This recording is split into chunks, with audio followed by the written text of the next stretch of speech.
সল্লু আলাল হাবিব সাল্লাল্লাহু তাআলা আলা মুহাম্মদ সাল্লাল্লাহু তাআলা আলাইহি ওয়াসাল্লাম।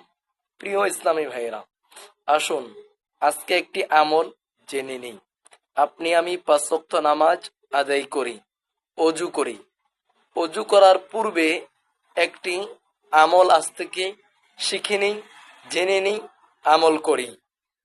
রাসূল করিম সাল্লাল্লাহু আলাইহি ওয়াসাল্লাম ইরশাদ করেছেন হাদিস শরীফের মধ্যে, যে ব্যক্তি অজু করার পূর্বে একবার বিসমিল্লাহি আলহামদুলিল্লাহ পাঠ করবে, যতক্ষণ পর্যন্ত অজু সহকারে থাকবে ততক্ষণ পর্যন্ত আল্লাহ তাআলা ফেরেশতারা তার জন্য নেকি লিখতে থাকবেন। আলহামদুলিল্লাহ। আসুন তাহলে এই আমলটি আজ থেকে আপনি আমি শুরু করে দিই। অজু করার পূর্বে বিসমিল্লাহি আলহামদুলিল্লাহ পাঠ করার চেষ্টা করব ইনশাআল্লাহুল কারীম।